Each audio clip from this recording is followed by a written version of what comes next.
بسم اللہ الرحمن الرحیم۔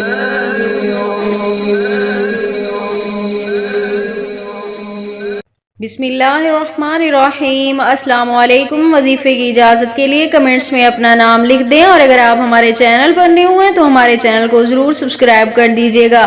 آج جو میں آپ کے ساتھ وظیفہ شیئر کرنے جا رہی ہوں، یہ محبت کے حوالے سے مجرب ترین عمل ہے۔ اگر آپ بھی اپنے محبوب کو اپنی محبت میں گرفتار کرنا چاہتے ہیں، یا پھر آپ کا محبوب آپ کو چھوڑ کے چلا گیا ہے، آپ چاہتے ہیں کہ وہ آپ سے معافی مانگے، آپ کو دوبارہ سے اپنانے پر مجبور ہو جائے، تو آپ یہ ایک عمل کر لیں۔ یہ ایک ایسا عمل ہے کہ جب آپ یہ عمل کریں گے تو تبھی آپ کو اندازہ ہوگا کہ یہ عمل کتنی طاقت رکھتا ہے۔ یقین کے ساتھ آپ نے عمل کرنا ہے، شک بالکل نہیں رکھنا اپنے ذہن میں۔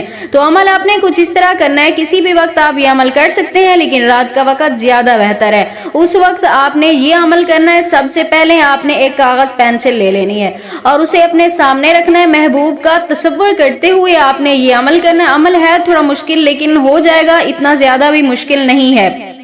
تو آپ نے یہ کرنا ہے کہ آپ نے سورۃ کوثر 11 مرتبہ لکھنی ہے۔ آپ لکھ لیں گے، آسان ہے، مشکل نہیں ہے۔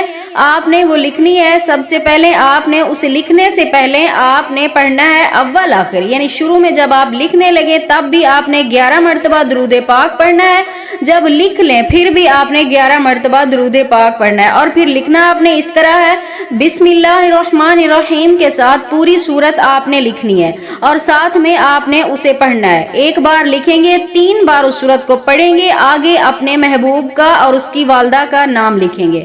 اپنے محبوب اور اس کی والدہ کا نام لکھیں گے، پھر سورت لکھیں گے، پھر 3 مرتبہ پڑھیں گے، پھر اس کا نام لکھیں گے۔ اسی طرح اس ترتیب سے کرتے ہوئے آپ نے 11 مرتبہ یہ سورت لکھنی ہے، اور پھر آپ نے اپنے محبوب کا تصور کرتے ہوئے اس کے چہرے پہ آپ نے دم کرنا ہے۔ انشاءاللہ تعالی آپ خود دیکھیے گا، اس عمل کی برکت سے آپ کے محبوب کے دل میں آپ کے لیے بے انتہا محبت جاگ جائے گی، اور وہ آپ کو اپنانے پر مجبور ہوگا۔ آپ کے پاؤں پکڑ کر آپ سے معافی نہ مانگے تو آپ کہیے گا،